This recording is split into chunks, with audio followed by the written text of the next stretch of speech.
todos. Sejam bem-vindos novamente à nossa casa.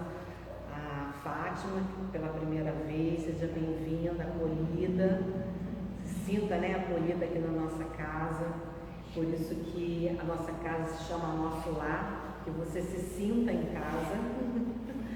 Ok? E nós vamos fazer a nossa prece, fazer aqui a leitura, depois fazer a prece, ter a nossa mensagem de hoje, né? Com certeza.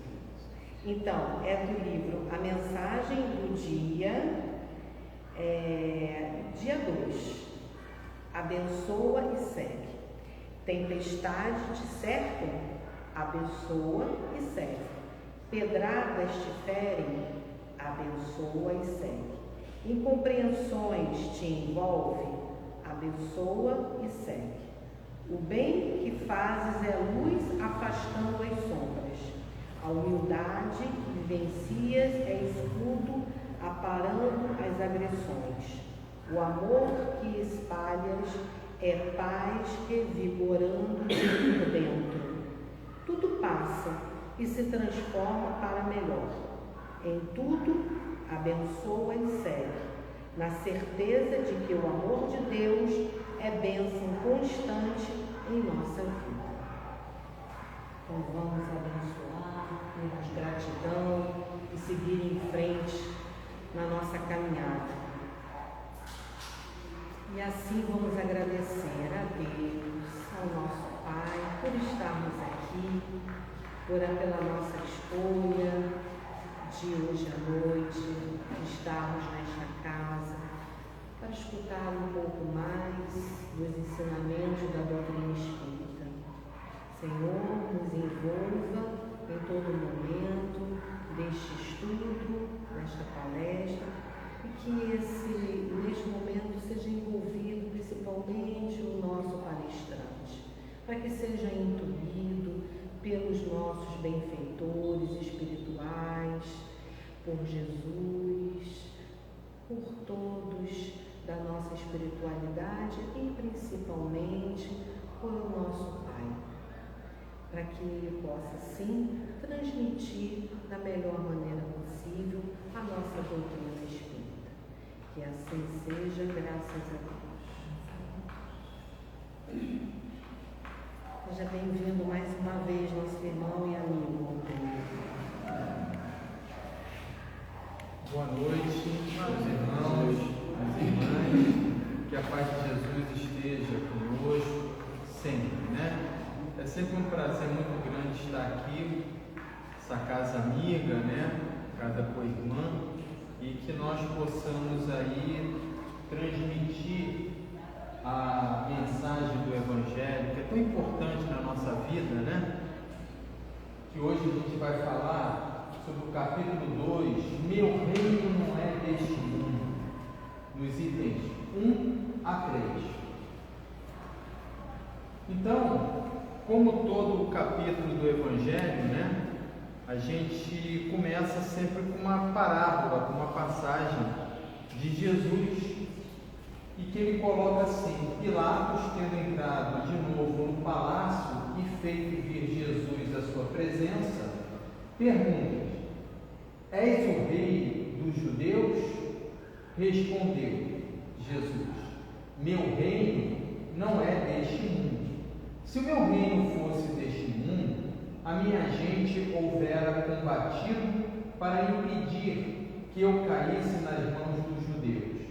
Mas o meu reino ainda não é aqui. Nós precisamos entender as palavras que por trás de uma mensagem, ela nos dá uma ideia. Olha que Jesus falou: meu reino ainda não é aqui. Ele não falou pura e simplesmente, meu reino não é aqui. Ele falou, ainda não é. Então o que a gente pode entender como o reino de Jesus? A gente pode entender que o reino de Jesus é um reino de felicidade, é o reino do amor, onde o mal não vai existir, onde o bem vai prevalecer 100%. onde a gente não vai mais reencarnar para que a gente possa aprender coisas que deixamos de aprender ou de desenvolver em vidas passadas. Então, é só felicidade, é só alegria. Então, quando ele fala meu reino ainda, dá a ideia de que a Terra, o planeta Terra, ele um dia, ele vai ser o reino de Jesus.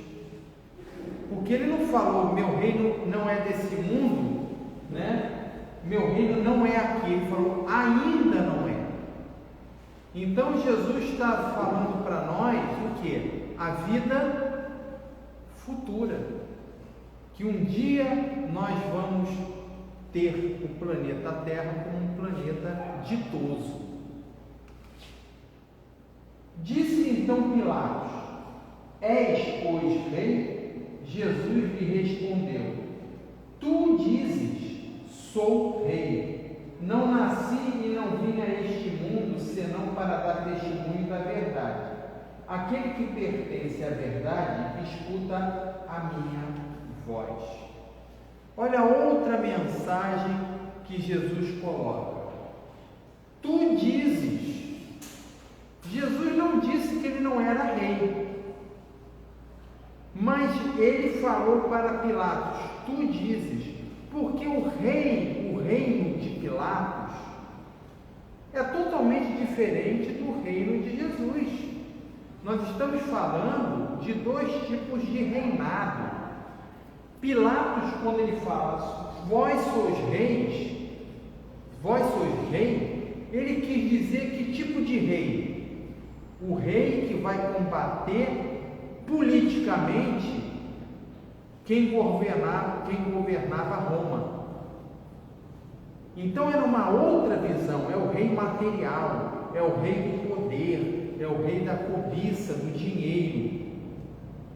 Quando Jesus fala, tu dizes, Jesus está dizendo o seguinte, você dentro da tua evolução, dentro do que você entende como rei, você está dizendo que eu sou rei, mas meu reino não é desse mundo. Então qual é o reinado de Jesus? O reinado de Jesus é aquele que faz, que cumpre fielmente a lei de Deus. Então o reinado de Jesus é o reinado espiritual, é o reinado de felicidade, onde todos nós podemos um dia ser rei. Mas que tipo de rei? O rei material? Não, o rei espiritual, aquele que cumpre a lei de Deus. E todo o Evangelho, se a gente for observar, todo o Evangelho ele se baseia exatamente nesse conceito. Quando ele passa também naquela questão, né? Você não pode ter dois deuses, ou você adora a Deus, ou você vai adorar a Mamon. Então, Pilatos adorava quem? Mamon. E Jesus adorava quem? Deus. Então a gente pode trazer até esse capítulo, né? Porque uma coisa interliga a outra. Aí ele começa a vida futura, no item 2 do Evangelho. Por essas palavras, Jesus claramente se refere à vida futura, que ele apresenta em todas as circunstâncias, como a meta a que a humanidade irá ter e como devendo constituir objeto das maiores preocupações do homem na Terra. Entendam bem, maior preocupação. Qual é a nossa preocupação hoje? Será que a gente vai ter dinheiro para pagar a conta? Como é que vai terminar a novela das 8? Né? E o político? Quem é que está lá como presidente, como vice-presidente, como senador? Aí a gente fala mal de um, fala mal de outro. Essa é a nossa preocupação. No outro dia, lá na casa onde eu trabalho, onde eu sou trabalhador, na nossa mesa mediúnica, o mentor fez a seguinte pergunta para a gente, para todos que estavam ali. Vocês estão preparados para desencarnar? O pessoal levou um susto, né? Estão antecipando alguma coisa, alguma previsão, quem vai morrer? Não, pessoal, é simplesmente uma pergunta. Vocês estão preparados para desencarnar? É a pergunta que eu faço para vocês agora. Todos nós estamos preparados para desencarnar? Não é o medo de como nós vamos desencarnar, é como nós vamos chegar na espiritualidade, o que nós vamos nos associar. A pergunta é diferente, porque quando a gente fala assim, estamos preparados para desencarnar, a primeira coisa que a gente pensa assim, como é que a gente vai desencarnar? Acidente? Assassinato? Suicídio? Doença ruim? Ou simplesmente vamos dormir, vamos acordar na espiritualidade? Essa que é a nossa preocupação. É uma preocupação extremamente material. Mas alguém está preparado? Vai. Eu ainda falo que assim, você falou de várias situações, não? Eu assim, essa situação, claro, a gente fica com da dor, né? Eu acho que a dor ainda que falou física, pô, eu senti dor, essas coisas. Mas lendo, né, como a gente lê, entender, aquela questão pós-morte, a perturbação, eu acho que essa que me pega mais. Eu não sei como vai ser. Qual é essa preocupação? Entendeu? Quanto tempo? Pois é, essa deveria constituir o objeto das nossas maiores preocupações, porque está ligado a como a gente está vivendo. Aí a pergunta que a senhora fez, né? Alguém está preparado para desencarnar?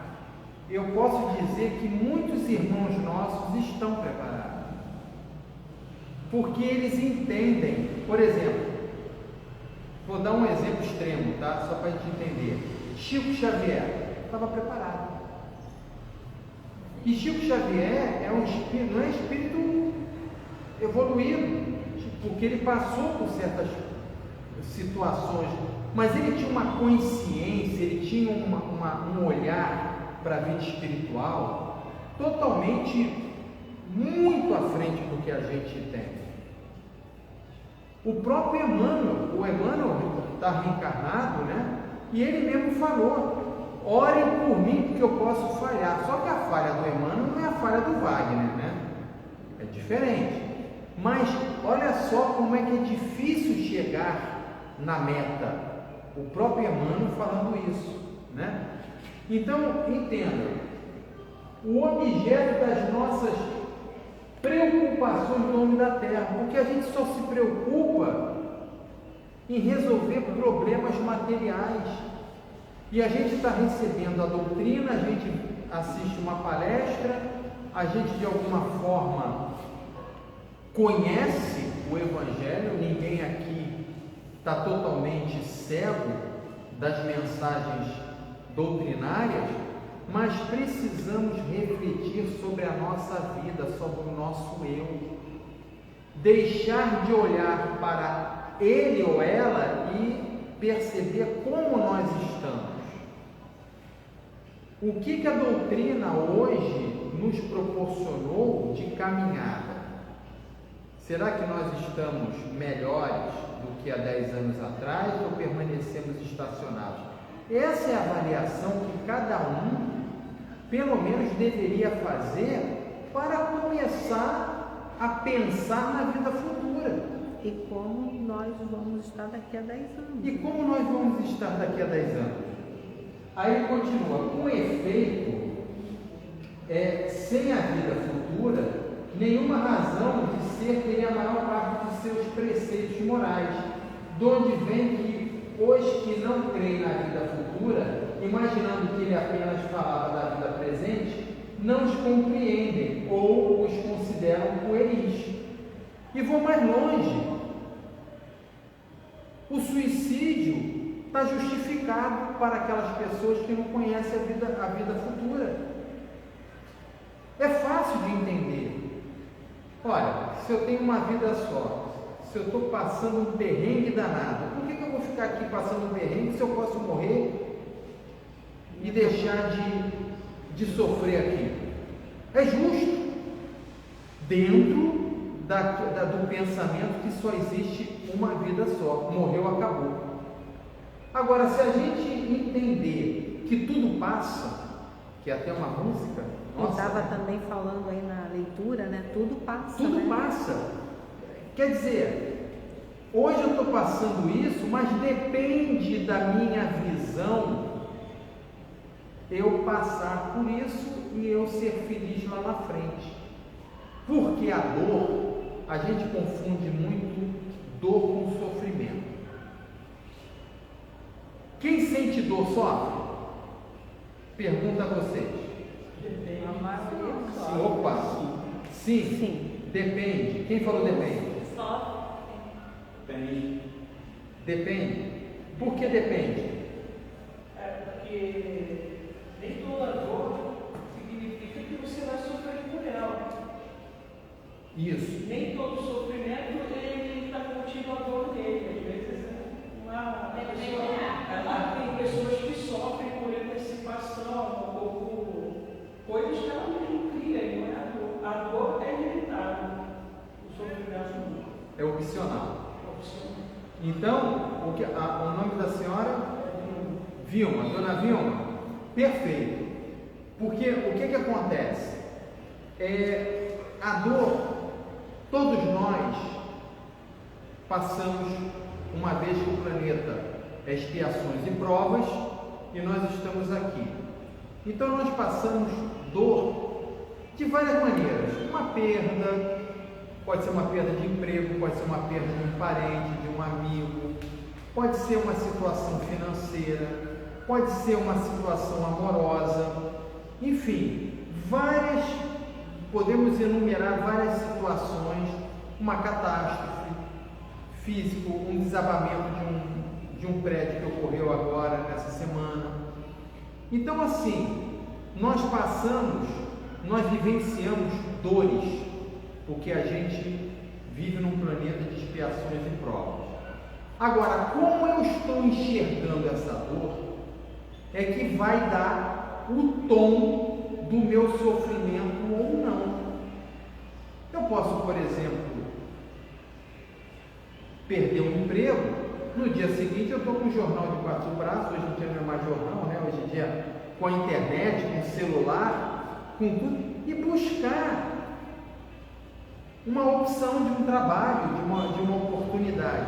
Ou eu posso perder o emprego, ficar chorando, entrar em angústia, em depressão, ficar aniquilado e sofrer por causa disso. A dor é a mesma, porém as atitudes e as percepções dessa dor são diferentes. O que eu quero dizer com isso é o seguinte: o sofrimento é opcional, a dor, ela é a nossa amiga, ela é a nossa parceira, no sentido de nos mostrar o que temos que vivenciar para sermos felizes.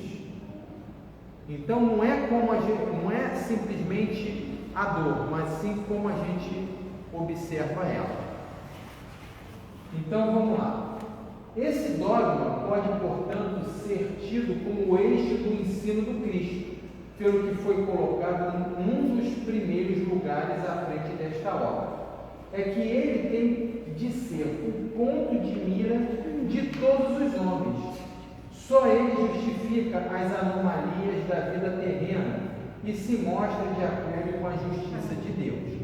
Ora, se a gente admite que Deus é justo, vamos analisar. Deus é justo. Então, se Deus é justo, significa que Ele tem a justiça plena. Então, Ele não vai ser parcial. Eu gosto mais do irmão do que da irmã. Então, eu vou beneficiar muito mais o irmão do que a irmã. Isso não é justiça. Isso é ser parcial. E Deus não é parcial. Porque Deus criou todos nós, simples e ignorantes, partindo do mesmo ponto. E dentro da sua lei, ele observa que cada um conforme as suas obras. Então, o que a gente tem que vivenciar hoje não é castigo de Deus, não é. O que a gente tem que vivenciar hoje foi de acordo com a nossa escolha, o nosso livre-arbítrio. Consequências, né? Consequências. A gente vive a consequência dos nossos atos. Ah, mas Deus não podia dar uma chance para nós, mais do que Ele dá? Ele dá ele dá mais chance do que a gente merece. Muitas das vezes Ele dá vamos ver se o Wagner, né, tem que dar palestra hoje, tem que dar palestra amanhã, tem que dar palestra não sei o quê. Vamos ver agora se ele internaliza de vez o Evangelho. Porque está difícil, né? Difícil, né? Que é só Evangelho. Então aí, 3. Apenas ideias muito imprecisas tinham os judeus acerca da vida futura. Acreditavam nos anjos, considerando-os seres privilegiados da criação. Então, só aí a gente começa a pensar o seguinte: olha só, seres privilegiados da criação, como se Deus escolhe quem vai ser privilegiado ou não. Porque a ideia do anjo é a ideia de algum lugar, em algum momento, Deus criou o anjo puro e maravilhoso, sem erro, sem nada. Se dentro da Trindade universal, Deus, Espírito, Matéria, o que é matéria não é Deus nem Espírito. O que é Espírito não é Deus nem matéria. O que é Deus não é matéria nem Espírito. Ora, Deus é Deus.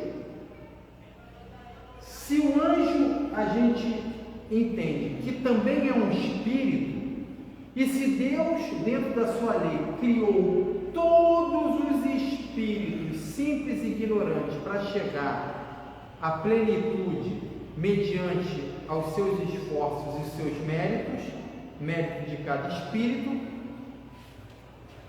essa questão de seres privilegiados e anjos já cai por terra. Não que não existam anjos, mas não foram seres privilegiados por Deus, pela criação. Eles tiveram um início, o próprio Jesus. Foi criado simples e ignorante, e hoje Jesus é o que é. Há bilhões de anos, há 5,6 bilhões de anos, o planeta Terra foi criado. E há 5,6 bilhões de anos, Jesus já era o governador da Terra. Olha a envergadura desse Espírito, Jesus. Há 5,6 bilhões de anos, Jesus já era o governador, o arquiteto do planeta Terra.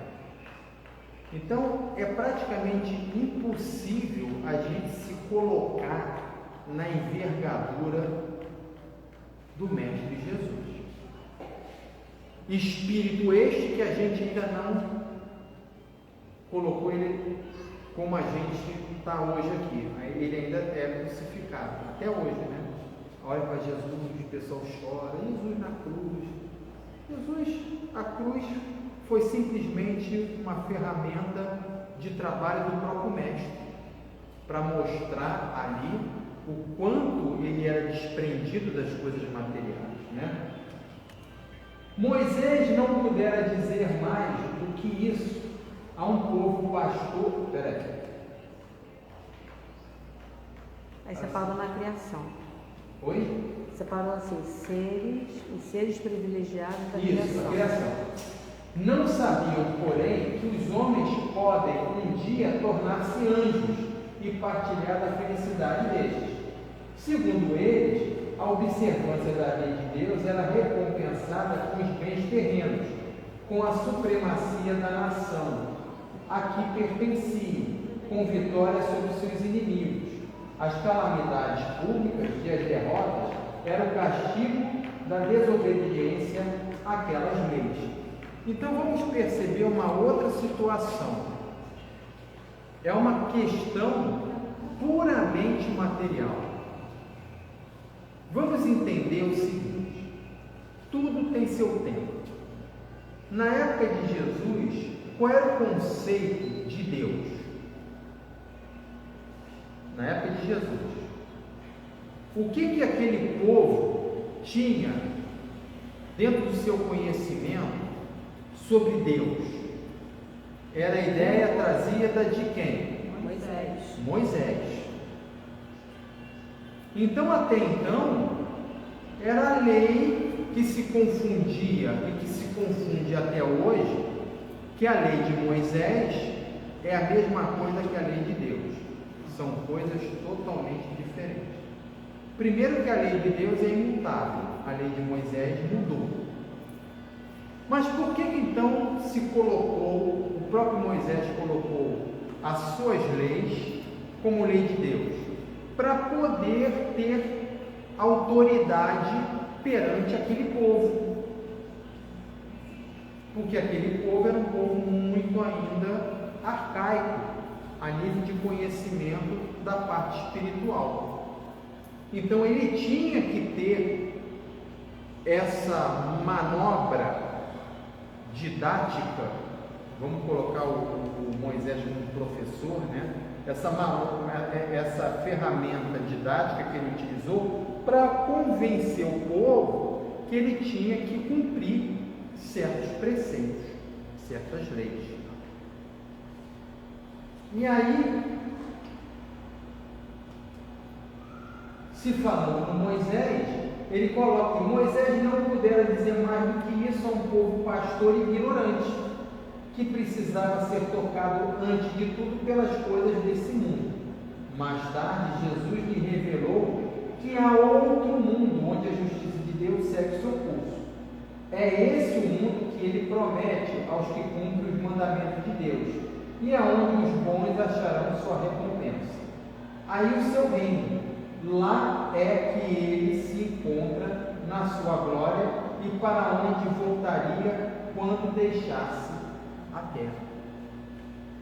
Então, na verdade, a terra prometida de Moisés é exatamente essa terra que Jesus que ele colocou, e que a doutrina espírita ela está desvendando as duas revelações, explicando com muito mais profundidade que terra prometida de Moisés é essa, que reino de Deus é esse.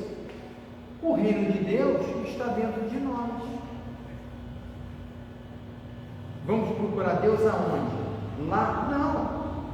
Temos que procurar Deus dentro de cada um de nós. Pergunta: somos espíritos perfeitos? Por que não? Estamos em evolução. Nós cometemos falhas, mas Deus comete falhas? Deus nos criou? Então somos perfeitos. O que acontece é que precisamos, através dos nossos esforços, tirar o véu do orgulho, o véu do egoísmo. O próprio Jesus disse isso quando ele falou: brilhe a vossa luz. Jesus não falou, crie a sua luz. Não, ele falou assim: brilhe a vossa luz. Você já tem luz dentro de você. Ela já existe, ela está ali. Só que nós colocamos uma série de véus que tapamos a nossa luz.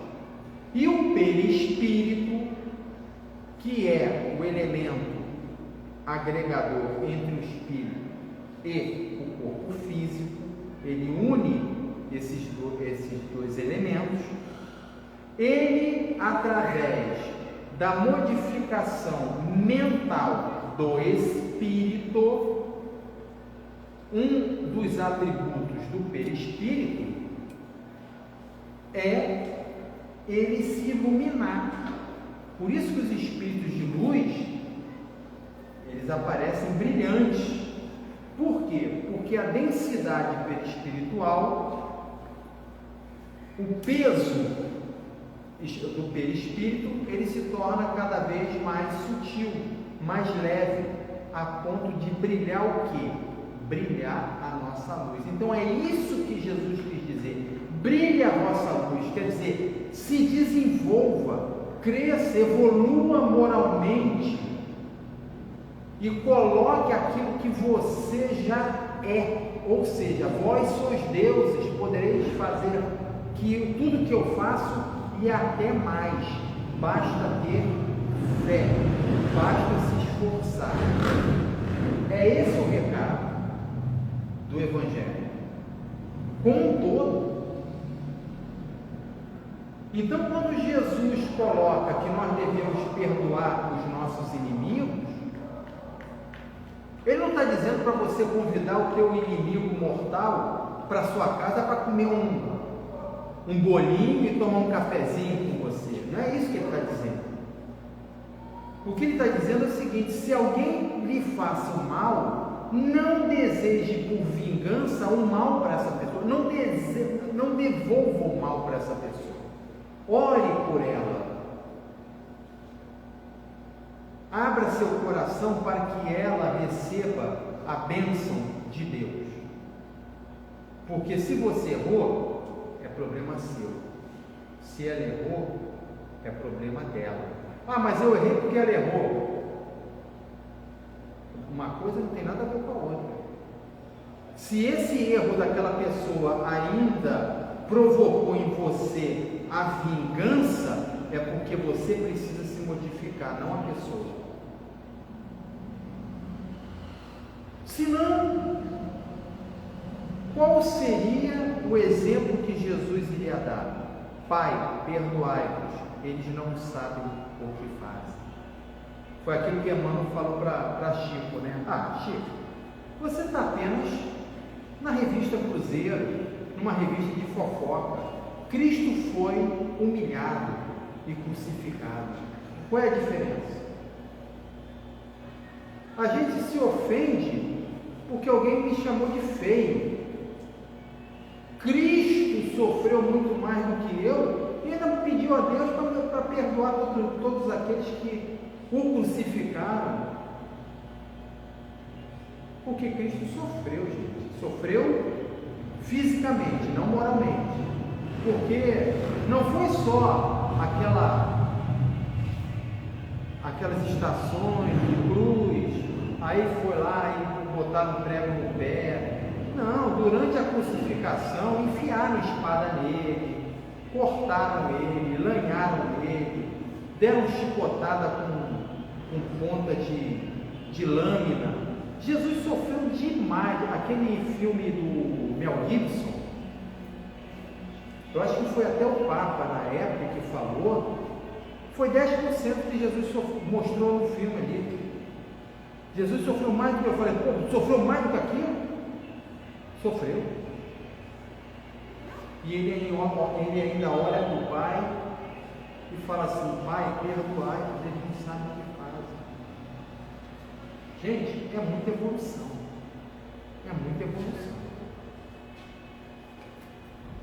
Jesus, porém, conformando seu ensino com o estado dos homens de sua época, não julgou conveniente dar-lhes luz completa, percebendo que eles ficariam deslumbrados, visto que não a compreenderiam.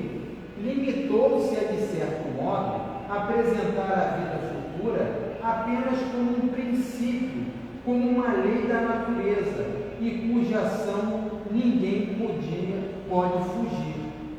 Então, olha que legal, limitou-se, de certo modo, a apresentar a vida futura apenas como um princípio, como uma lei da natureza. Pergunta que eu faço a vocês: quantos apóstolos tinha Jesus?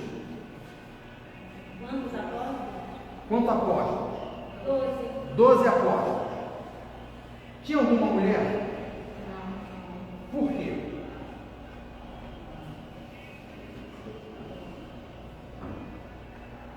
A mulher não tinha nem alma. Exatamente. A mulher, na época de Jesus, era só para procriar. Ela não valia absolutamente nada, ela não tinha nem alma. Quem tinha alma era o homem. Se Jesus não veio destruir uma lei, veio dar cumprimento a ela, lei de Deus, e está na lei de Deus o amor. E Jesus respeitou o momento intelectual e moral da época. Se ele colocasse uma mulher ou várias mulheres como apóstolos, elas iam ser ouvidas? Não. Então, qual era o objetivo de Jesus? Passar a palavra de Deus. Então, Jesus, eu já escutei isso, tá, gente? Jesus era preconceituoso, porque ele não colocou nenhuma mulher. Muito pelo contrário. Ele provou isso quando ele pegou a mulher adúltera, olhou para aqueles homens e ele falou: atire a primeira pedra quem não tiver pecado. Mulher, alguém te condenou? Não. Então eu também não te condeno. Vá e não peques mais. Ele ia falar para uma mulher sem alma. Ele ia falar para uma pessoa, e depois ele provou na cruz: Maria, eis o teu filho João. João, eis a tua mãe Maria. O que ele quis dizer com isso? Que ambos tinham ainda que resgatar como espíritos que precisavam trabalhar juntos. Mais um exemplo em que Jesus não considerava a mulher sem alma. Ele apareceu também para Madalena, né? Ele apareceu para Madalena. Ele apareceu para a mãe dele também. Mulher, por que choras? Nossa, como é que Jesus pôde falar isso com a mãe? Aquele que fizer o que meu Pai Celestial disser, esse é meu irmão, esse é minha mãe, esse é meu pai. Então, assim, temos que entender a passagem de Jesus. O que ele foi, nas entrelinhas, o que ele fez? Como que ele passou a mensagem? E ele tratava todos da mesma forma. O mendigo, né? O fariseu, a mulher, a criança, o homem, o pobre e o rico. Ele não olhava para as questões materiais, ele estava olhando para as questões espirituais. Todo cristão hoje necessariamente crê na vida futura, mas a ideia que muitos fazem dela é ainda vaga, incompleta e por isso mesmo falsa em diversos pontos. Para grande número de pessoas não há tal respeito, mais do que uma crença, balda de certeza absoluta, donde as dúvidas e mesmo a incredulidade. Então, se a pessoa não acredita na reencarnação, por consequência, ela não acredita na vida futura. E Deus é tão bom que até aqueles espíritos que desencarnam, que não acreditam na vida futura, ou que acreditam que um dia vão acordar com Jesus segurando na mão e suspendendo, e acordando o espírito, essas pessoas vivem na espiritualidade esse momento. Quem leu, agora não me lembro se foi o Nosso Lar ou os Mensageiros, tem um momento que André Luiz passa por esse local, onde só os nossos irmãos evangélicos estão lá. É um lugar, uma colônia só de evangélicos, onde eles ficam dormindo. Aí eles acordam: ué, o que eu estou fazendo aqui? Me disseram que era Jesus que ia me acordar, quem é você? Aí eles vão ser orientados. Prova disso que na mesa mediúnica, de vez em quando aparece um irmão desse cobrando: eu fui enganado, eu não deveria ter sido. O que eu estou falando aqui? Por que eu estou falando com vocês? Não, eu tinha que ser acordado por Jesus. Calma, meu irmão, você não foi enganado. Quem engana é que tem a motivação e a intenção de enganar. As pessoas acreditam em determinadas situações. E hoje você está tendo a oportunidade de rever esse ponto que é equivocado. Agora, se felicite, se alegre. Você é eterno e você vai ter várias oportunidades. Aí eles caem em si, porque a lei é para todos, mas depende de cada um estar no momento que a gente está. Não tem jeito. O Espiritismo veio completar esse ponto, como em vários outros, no ensino do Cristo, fazendo quando os homens já se mostram maduros, bastante para compreender a verdade.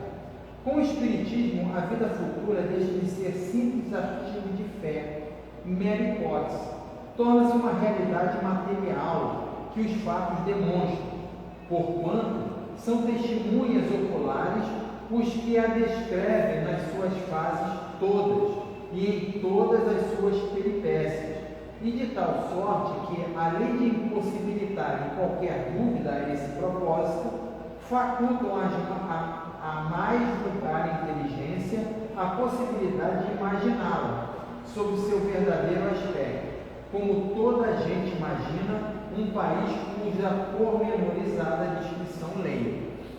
Então, eu costumo dizer que toda essa filosofia doutrinária não tem nada a ver com religião. E eu continuo a dizer, a religião mal entendida, ela prejudica. Porque a religião é um momento que você une o conhecimento para ajudar alguém, para cumprir a lei de Deus. Nesse momento é o religare, é onde você religa a Deus. Por isso que nesse momento a religião foi criada pelo homem. A religiosidade é um estado em que nós vamos conquistar de acordo com o nosso esforço. Eu posso ter religião e não ter religiosidade. E eu posso ser um ateu e ter muita religiosidade. Porque a religião foi criada pelo homem. Cada um interpretou a passagem de Jesus, de Moisés de uma forma e foi criando as suas seitas, dentro dos seus entendimentos. Então aqui, quando ele fala lá no Espiritismo, que explica, ele está dizendo o quê? Ele está dizendo que o Espiritismo pegou a lei de Moisés, pegou a lei de Jesus e está dizendo para a gente o seguinte: é tudo a mesma coisa, falado de forma diferente em função de quê? Do conhecimento do povo de cada época. E hoje já somos bastante possibilitados de receber a terceira revelação. Qual é a terceira revelação? A revelação doutrinária, em que aí a gente vai entender com muito mais profundidade que depende somente de nós sermos felizes.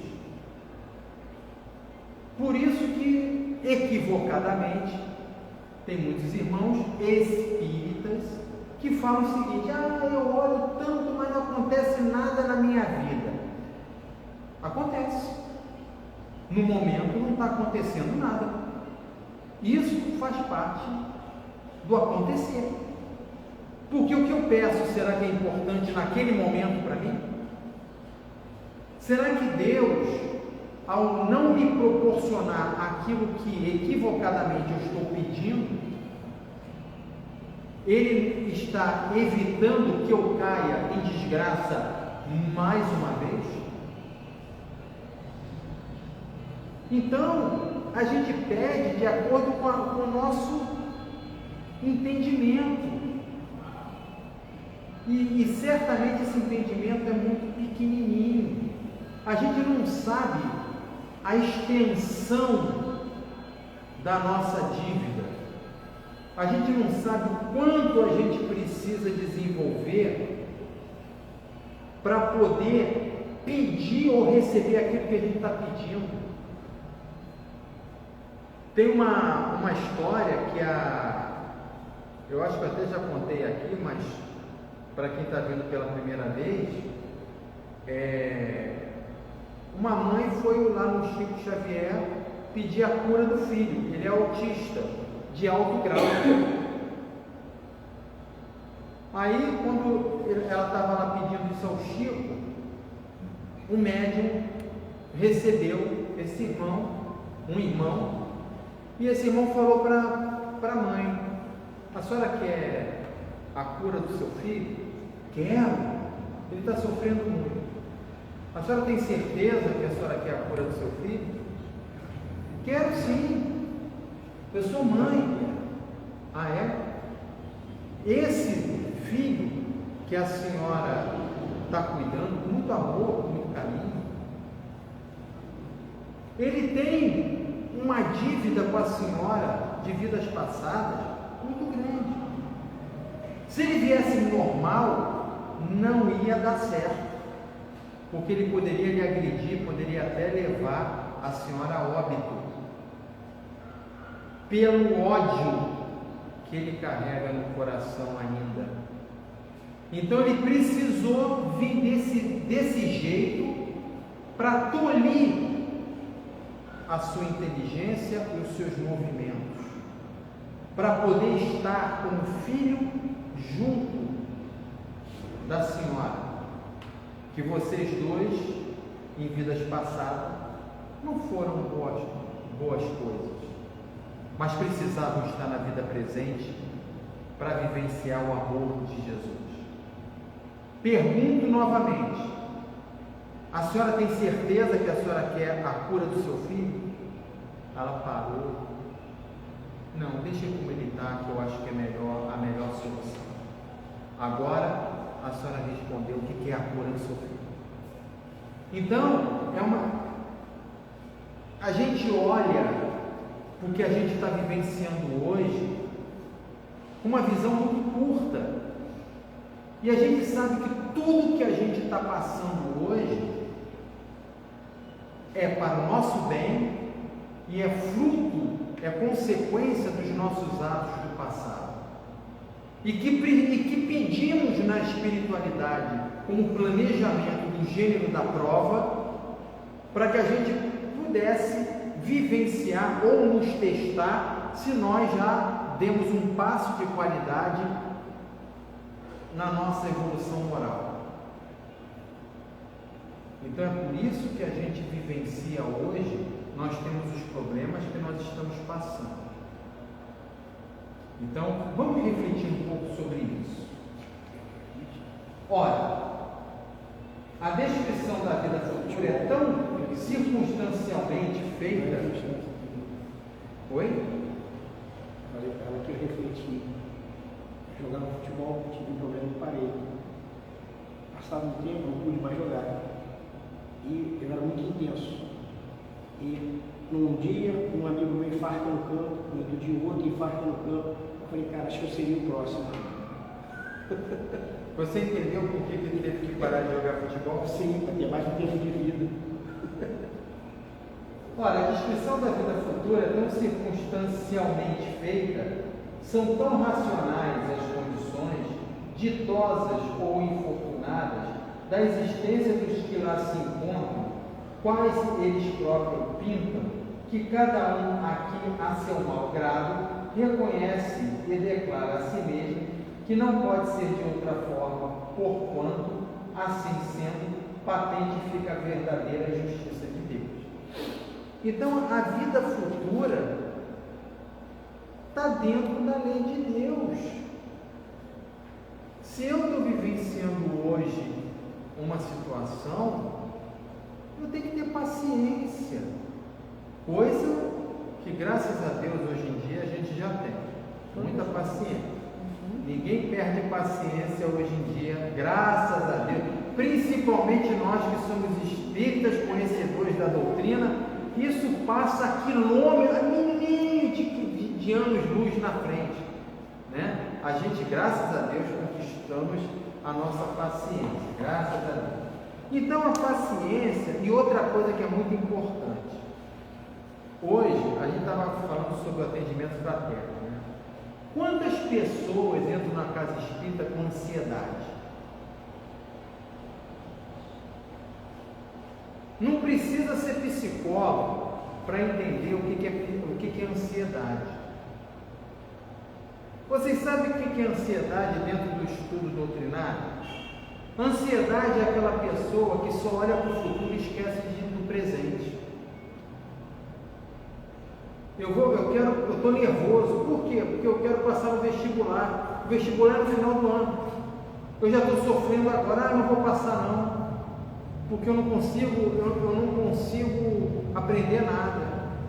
Eu não vou passar. Quer dizer, ele nem entrou no jogo, já entrou com WO para o adversário, porque ele já perdeu.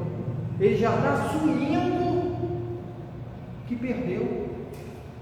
Então, eu começo a ficar nervoso, ansioso pelo vestibular que vai ocorrer no final do ano e esquece de fazer o básico do presente, que é o quê? Estudar. Se planeja, estuda, tem uma alimentação rica, tem um descanso de 8 horas, tem um divertimento também, e estuda. Vai chegar lá, vai passar. E se não passar, tenta uma próxima vez que vai passar. Ah, mas eu estou assim com tonteira, eu acho que eu estou com uma doença ruim. Nem fiz exame, já está com uma doença ruim. Aí já começa a criar um fantasma na vida da pessoa, porque está olhando para o futuro, está tentando prever, não só olhar para o futuro, não, está adivinhando que já está com câncer, que já está com uma doença. Não foi nem ao médico, nem fez exame, já está achando que vai morrer. Olha a ansiedade criada por nós. São 2 exemplos que eu estou dando para vocês, bem assim, simples, mas que a gente também fica ansioso porque não fez compra e vai chegar uma pessoa aqui, meu Deus, o que eu vou fazer? Vai chegar, aí começa a discussão dentro de casa, você não foi comprar, quem tem que tudo em cima de mim, que não sei o que. Gente, calma. A pessoa é amiga? É. Então, ela vai chegar, olha, e depois faz qualquer coisa, faz um cafezinho, inventa qualquer coisa, mas não fique ansioso e briga com todo mundo. Aí gera um conflito. Aí fuge. Acabou. Resolveu. Entendeu? Então, a gente tem que saber, por isso que a pergunta, nós estamos preparados para desencarnar? Não. Por quê? Porque a gente não tem paciência, a gente quer sempre, a gente cria expectativas. A expectativa é o grande problema do conflito. Quantos relacionamentos são destruídos por causa da expectativa? Ah, aquela moça é maravilhosa, ela é assim, ela é assada. Aí você começa. A moça também, o rapaz, né? Ah, ele vai me dar isso, vai me dar aquilo, vai me dar aquilo outro, não sei o quê, De repente, eu montei um castelo de areia, um castelo de cartas. O primeiro vendaval derrubou tudo. Aí eu fiquei decepcionado. Eu não tenho sorte no amor. Peraí, eu não tenho sorte no amor por quê? Namorou quantas vezes? 2 vezes. Quantos anos você tem? 20 anos. Não tem, já está definido que não tem sorte no amor. Tem gente casando com 80 anos de idade. E uma jovem de 20 anos, 21 anos, não tem sorte no amor.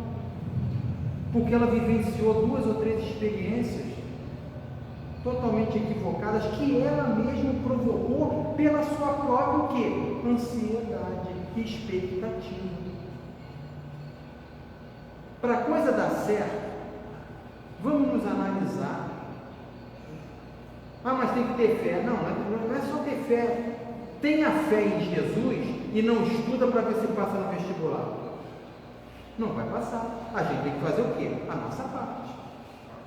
E a gente esquece de fazer a nossa parte e ficar Senhor, Senhor, Senhor. O tempo que ele está Senhor, Senhor, Senhor, ele estava alimentando um pobre. A gente estava tentando analisar o que a pessoa precisa.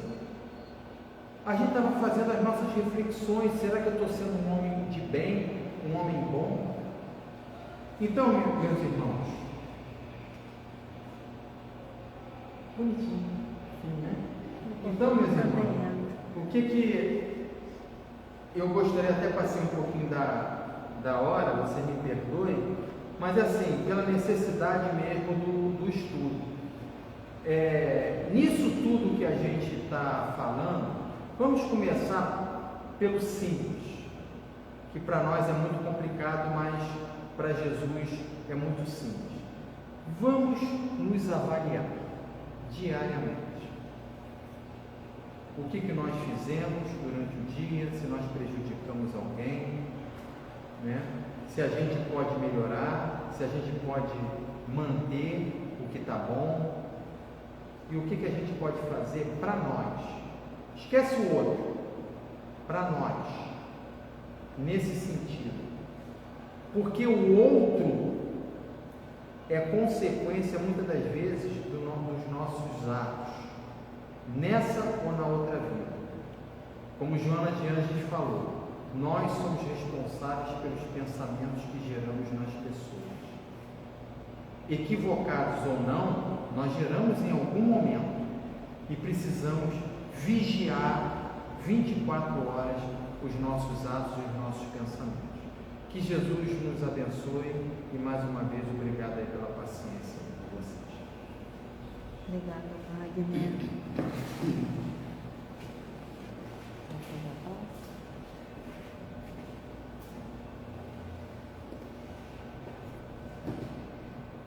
Então, meus amigos, muito boa a palestra de hoje, né? Vamos pensar, refletir aí. O que acontece?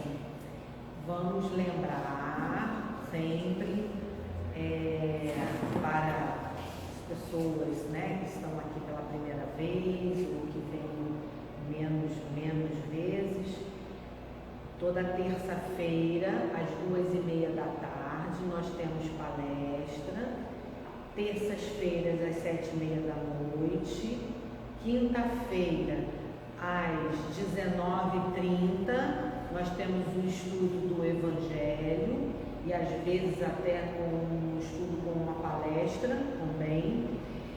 Sábado, nós temos às 9 horas, das 9 até às 11, a evangelização infantil.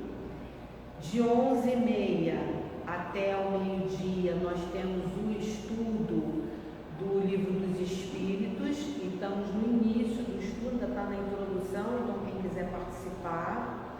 E ao meio-dia até 1h da tarde, nós temos a Mocidade Espírita, que são os nossos jovens, né? Também aqui na saída nós temos o Jornalzinho de Maio, onde tem toda essa programação, que é muita coisa para a gente lembrar. Também tem os temas das palestras, que vai estar no jornalzinho.